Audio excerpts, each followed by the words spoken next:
Сайн байцгаана уу Солонгостой монголчууд та бүхэндээ MCOR News энэ 7 оныхоо онцлог мэдээллийг хүрэхэд бэлэн боллоо. Энэ удаагийн дугаараар 3 сарын 14-нд дуусах нийгмийн харилцаанд зай барих журмыг дахин 2-7 хоногоор цуглаа. Бүгд найрамдах Солонгос улсынхаа монгол эмэгтэйчүүдийн нэгдсэн холбооны тэргүүнтэй ярилцлаа. Мөн Солонгос шоронд хоригдож байгаа, хэрэгт толбогдоод шоронд хоригдож байгаа монгол эмэгтэйчүүд бас байдгийн байна. Солонгос улс агаарын хил бүрэн нэгтгэдэг гадаад ажилтнаа дахин авъялаа. Эхний мэдээг хүргэе. Коронавирусаас урьдчилан сэргийлэх хөл хорооны журмыг дахин 14 хоног цуглаа.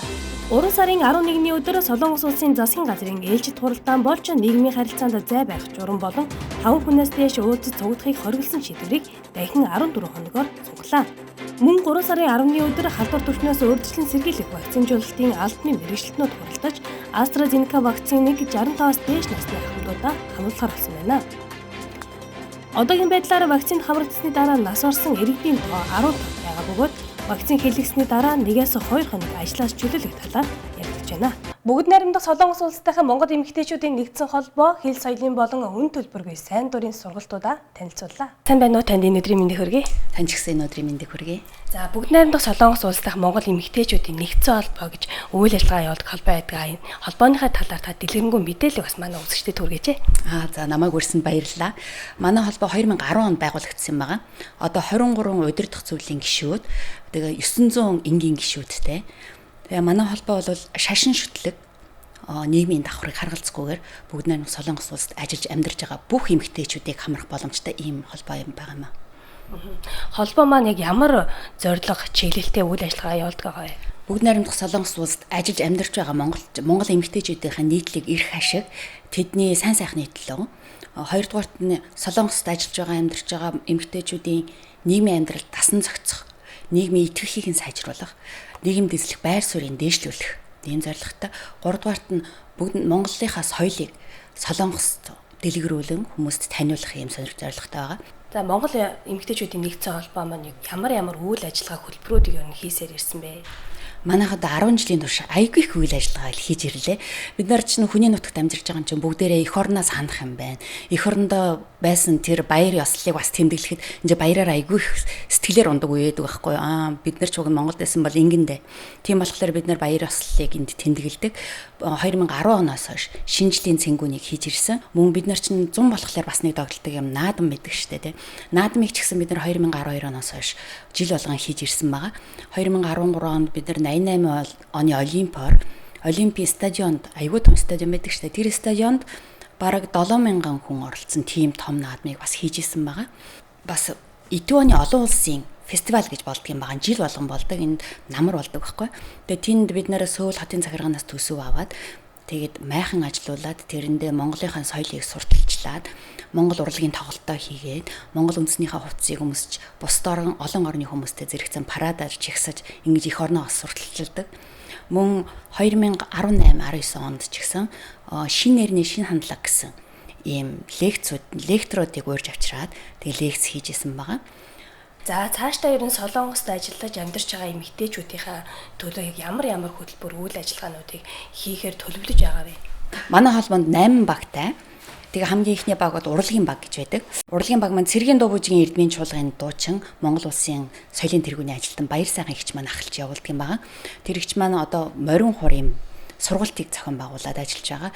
Хүмүүнлэгийн баг маань Солонгосын олон улсын нийгмийн хамгааллын Global 2 гэдэгтэй хамтраад бид нар Монголд өвчтөе энэ эмчилгээний төлбөр олдохгүй байгаа энэ хэцүү өвчтөе хүн их байна шүү дээ. Тийм хүмүүст бас бид нар тандсан тэр хүмүүсийг 4 хүнд тусламж үзүүлээд давм нэтээс хүмүүсийн хандлтыг авч агаад тэр хандлтаар нь 120 сая төгрөгийн 120 сая воны тусламжаар эмчилгээний төлбөрийг хийж өгч исэн.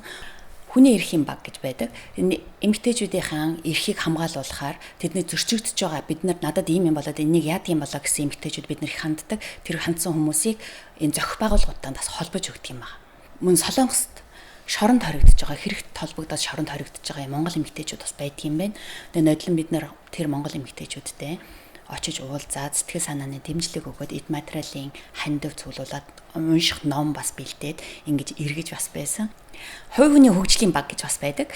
Бид нар ч өөрсдийгөө хөгжүүлэх цаг байхгүй байна. Байнга сургууль соёлд явж байгаа хүмүүс болоод сургууль соёлоороо мэдчихин. Тэгэхээр ажилдаа яваад бүгдээрээ завгүй байгаа хүмүүс болоод өөрсдийгөө яаж хөгжүүлэх талаар мэдэхгүй байгаа шүү дээ. Тэгэхээр бид нар өөрсдийгөө хөгжүүлэх хувь хүний хөгжлийн багаараа уйгуржин бичгийг яаж сурах вэ? Цөмөрөө нэг сэргээцээ.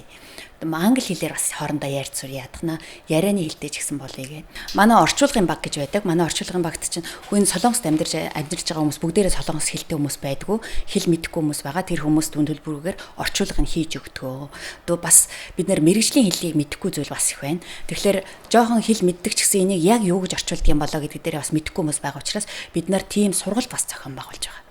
Тэгэхээр жоохон ч гэсэн хэл мэддэг хүмүүс мэрэгжлийн хэллэгээр мэрэгжлийн төвшөнд аман юм уу бичгийн орчуулгыг яаж хийх вэ гэдэг тал дээр бас сургалт явуулах учраас манад хандаж болох юм аа. За энэ хүү одоо хэрэгжиж байгаа хөтөлбөрүүдэд маань зөвхөн эмэгтэйчүүд маань хамрагдах юм уу? Эсвэл бас залуучууд ч гэсэн хамрагдах боломжтой юу? Бас эндээ хамрагдахын тулд энэ хөтөлбөрт ч одоо оролцохын тулд хаана хандах хэрэгтэй байгаа?